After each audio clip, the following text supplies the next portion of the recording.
Nizamabad April 15 జిల్లాలో తాగునీటి సమస్య తలెత్తకుండా ముందస్తు చర్యలు చేపట్టాలని కలెక్టర్ ఈల త్రిపాఠి అధికారులను ఆదేశించారు. భీమ్గల్ మండల పరిషత్ కార్యాలయంలో బుధవారం బాల్కొండ నియోజకవర్గం పరిధిలోని మండలాల ఎంపీడీఓలు, ఆర్డబ్ల్యూఎస్ఏలు, ఎంపీఓలు, ఇతర అధికారులతో కలెక్టర్ తాగునీటి సరఫరా తీరతెన్నులపై సమీక్ష నిర్వహించారు. ఒక్కో మండలం వారీగా నీటి సరఫరా పరిస్థితి గురించి, అందుబాటులో ఉన్న నీటి వనరులు, చేపట్టాల్సిన మరమ్మతులు తదితర వాటి గురించి అడిగి తెలుసుకున్నారు. వేసవి సీజన్ ను దృష్టిలో పెట్టుకుని తాగునీటి సరఫరా వ్యవస్థను క్షేత్రస్థాయిలో సమగ్రంగా పరిశీలన జరపాలని కలెక్టర్ సూచించారు. జిల్లాలోని ఏ ఒక్క నివాస ప్రాంతంలోనూ నీటి ఎద్దడి రాకుండా ప్రణాళికాబద్ధంగా వ్యవహరిస్తూ అవసరమైన చోట యుద్ధ ప్రాతిపదికన పనులు చేపట్టాలని ఆదేశించారు.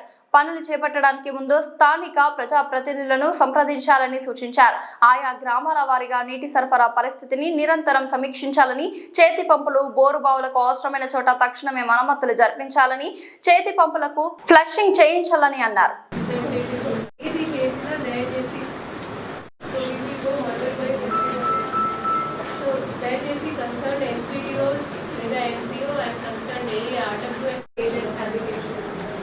vulnerable habitations ఏమైనా మీరు గుర్తించారా? ఇది సార్ ఉందా మేడం? ఎంత ఎన్ని 60 కేఎల్ కెపాసిటీ మీరు పీక్ సెవర్లో ఎన్ని ఫిల్లింగ్ చేస్తారు? మ్యాక్సిమం యూ డోంట్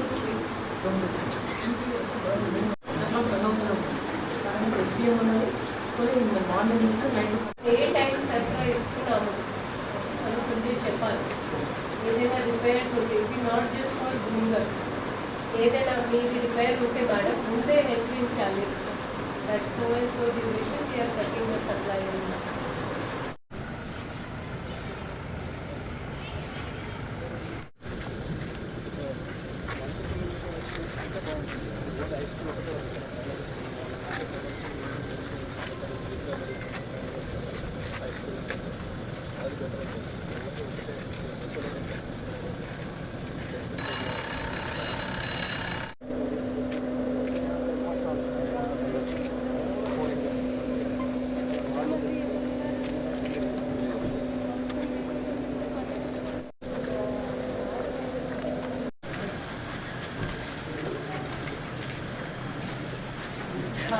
ఆగాలండి ఆగాల ఎన్ఆర్జీఎస్లో 10 lakhs తీసుకున్నాం మేడం. 100 కన్స్ట్రక్షన్